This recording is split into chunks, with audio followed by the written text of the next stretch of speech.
প্রিয় দর্শক শ্রোতা বন্ধুরা, আসসালামু আলাইকুম। নির্বাচন কমিশনে আজকে শুনানি ছিল ব্রাহ্মণবাড়িয়া 3 আসনের সীমানা নির্ধারণ সংক্রান্ত আলোচনা। সেখানে বিএনপি নেত্রী এবং অত্যন্ত পরিচিত মুখ ব্যারিস্টার রুমিন ফারহানা, তার নির্বাচনী এলাকা, সেই শুনানিতে তিনি ছিলেন। এনসিপির নেতা ছিলেন, তার প্রতিপক্ষ বিএনপি নেতা ছিলেন। তো সেখানে শুনানিকালে কেউ একজন রুমিন ফারহানাকে ধাক্কা দিয়ে ফেলে দেওয়ার চেষ্টা করবে, আবার এনসিপি নেতাকে রুমিন ফারহানা ধাক্কা দিয়ে ফেলে দিয়েছে এবং তাকে পেশানো হয়েছে। আবার রুমিন ফারহানা তার প্রতিপক্ষ বিএনপি নেতার বিরুদ্ধে অভিযোগ করবেন। আসলে এগুলো আমাদের কাছে বোধগম্য হচ্ছে না যে এটা কি ঘটতে যাচ্ছে। আসলে নির্বাচন সামনে, সীমানা নির্ধারণের ক্ষেত্রে যে সীমানা নির্ধারণ কোনো এমপি বা কোনো ক্যান্ডিডেটের জন্য ভালো হয় সে ওটা সমর্থন করবে, আর কারোর জন্য যদি খারাপ হয় অর্থাৎ ভোটার তার কমে যায়, সমর্থক কমে যায় মনে করে, তাহলে সেটা বিরোধিতা করবে।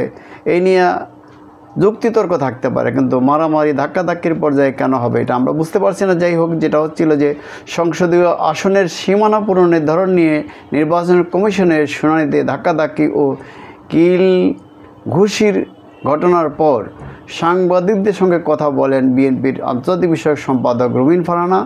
আজ রোববার দুপুরে রাজধানীর আগারগাঁয়ে নির্বাচনী ভবনের বিষয়টা তিনি বলেন। অর্থাৎ রুমিন ফারহানা বলেন, আমি ভেবেছিলাম নির্বাচন কমিশনের মর্যাদা রক্ষায় কেউ গুন্ডাপান্ডা নিয়ে ঢুকবে না, কিন্তু ব্রাহ্মণবাড়িয়া 3 আসনের প্রার্থী খালেদ হোসেন মাহবুবের কথা বলা হচ্ছে 20 থেকে 25 জন নিয়ে এসে গুন্ডামি করেছেন। 15 বছরে যেটা হয়নি আজ সেটাই হলো। অলমোস্ট আমাকে ধাক্কা দিয়ে ফেলে দেওয়ার চেষ্টা করা হয়েছে। যে বিএনপি নেতা কর্মীদের জন্য 15 বছর লড়েছি তারাই আমাকে ধাক্কা দিল।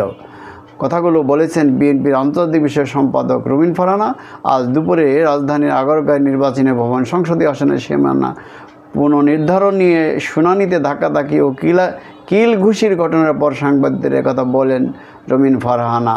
অভিযোগ করে রুমিন ফারহানা বলেন, কমিশনে আমি ভদ্রলোক নিয়ে এসেছি, গুন্ডা নয়। কিন্তু তারা আবুল তাবুল বলে যাচ্ছিল। শেষ দিকে আমি বক্তব্য দিতে দাঁড়ালে আমাকে ধাক্কা দেওয়া হয়, আমার লোকজনকে মারধর করা হলে তারাও প্রত্যুত্তর দিয়েছে। আজ দুপুর 12টার দিকে নির্বাচন কমিশনের ওই শুনানি হয়। কিছুক্ষণ পর রুমিন ফারহানা এলাকার ব্রাহ্মণবাড়িয়া 2 ও পাশের ব্রাহ্মণবাড়িয়া 3 আসনের সীমানা পুনর্নির্ধারণ নিয়ে শুনানি হয়। এর এক পর্যায়ে হাতাহাতি মারামারি ঘটনা ঘটে।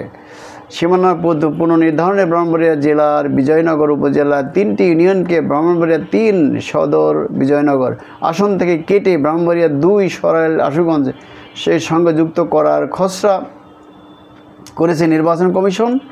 এই ইউনিয়নগুলোর হলো বুধন্তি, চান্দুরা ও হরসপুর। নির্বাচন কমিশনের এই প্রস্তাবের পক্ষে রুমিন ফারহানা। সীমানা নির্ধারণ নিয়ে বিএনপির এই কেন্দ্রীয় নেতা বলেন, দেশনেত্রী খালেদা জিয়া সবসময় বলেছেন 2008 সালের আগের সীমানায় বিএনপি নির্বাচন করতে চায়। বর্তমান সীমানা ফ্যাসিস্ট সরকার নিজেদের সুবিধায় নির্ধারণ করেছে। আমরা চাই 2008 সালের আগের সীমানায় ফিরে যাওয়া হোক। এই অবস্থানের পক্ষে যুক্তি তুলে ধরে রুমিন ফারহানা বলেন, বর্তমান সীমানার ভোটার সংখ্যায় ভারসাম্য নেই। আমাদের আসনে ভোটার প্রায় 4,20,000, বিজয়নগরে 6,10,000 আর সদরে 6 লাখ। সরাইলের সঙ্গে যদি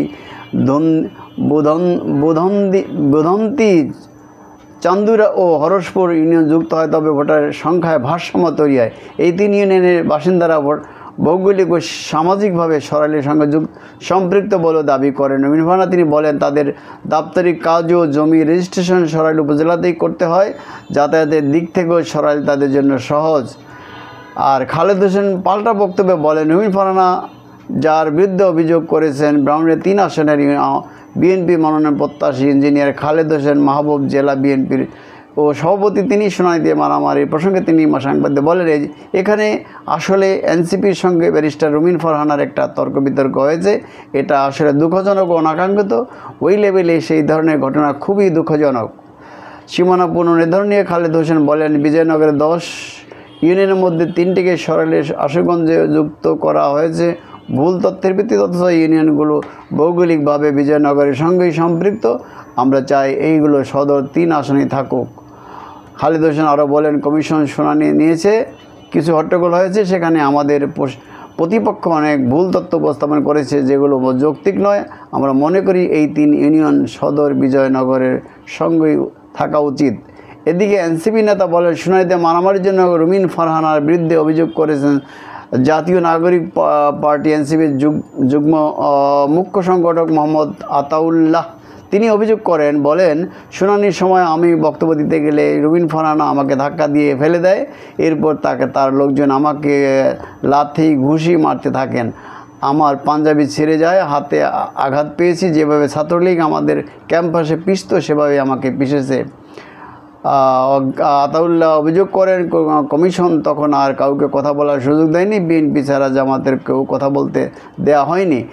এই বিষয়ে এনসিপির ব্রাহ্মণবাড়িয়া সমন্বয়কারী আমিনুল হক চৌধুরী প্রথম আলোকে বলেন, আমরা চাই বিজয়নগর এলাকা থাকুক, কিন্তু শুনানির সময় রুমিন ফারহানা ও তার লোকজন আমাদের উপরে হামলা করেছে, কমিশনের সামনেই আমাদের মাটিতে ফেলে পিছেছে।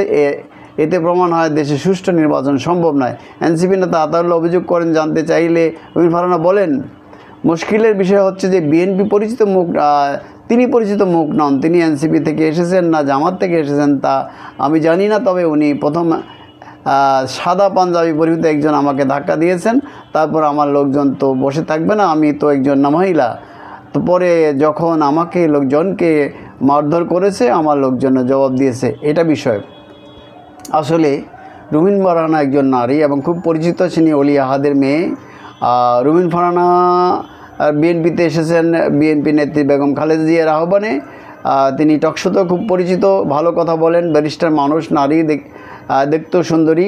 তাকে ধাক্কা দিয়ে একজন ফেলে দেওয়ার চেষ্টা করেছে, এটা কেমন কথা আমি বুঝতে পারলাম না। তাও নির্বাচন কমিশনের শুনানিকালে। আবার রুমিন ফারহানা তিনি একজন পুরুষকে এনসিপি নেতাকে ধাক্কা দিয়ে নিচে ফেলে দিয়েছেন এবং এরপর তাকে পেশা হয়েছে। এই অভিযোগগুলো আসলে আমাদের বোধগম্য নয়। এ বিষয়ে পূর্ণাঙ্গ তদন্ত হওয়া উচিত এবং এইসব ঘটনার যাতে পুনরাবৃত্তি না ঘটে সেজন্য নির্বাচন কমিশন সহ আইনশৃঙ্খলা রক্ষা বাহিনীকে ব্যবস্থা নিতে হবে এবং এলাকা পুনর্নির্ধারণের বিষয়গুলো আসলে সরকার তার যেটা তার ভালো হয় ভোটের ক্ষেত্রে সেটাই করবে। কারো ইচ্ছা অনিচ্ছার কথা শুনতে পারে সরকার, নির্বাচন কমিশনার, কিন্তু তাকে সিদ্ধান্ত নিতে হবে নিজের মতো করেই, যেটা ওই এলাকার জনগণের জন্য ভালো হয় এবং সব দিক থেকে ভালো হয়। আমরা আসলে এর নিন্দা জানাই। এই ঘটনার অভিযুক্তদের তদন্ত সাপেক্ষে তাদের আইনের হাতে তুলে দেওয়ার কথা বলছি আমরা। এই প্রসঙ্গে আমি বলতে চাই, ডিবেট উইথ রানা চ্যানেলের পক্ষ থেকে আসলে আপনাদের স্বাগত জানাতে চাই এবং আমি আমার যে নিউ বাংলা টিভি BD24-এর পক্ষ থেকে আপনাদের স্বাগত জানাই এবং আমি আমার এই চ্যানেলগুলোকে সাবস্ক্রাইব করার জন্য আপনাদের প্রতি সনিবেদন অনুরোধ জানাচ্ছি। খোদা হাফেজ। আমরা সবাই ভালো থাকতে চাই। আসসালামু আলাইকুম।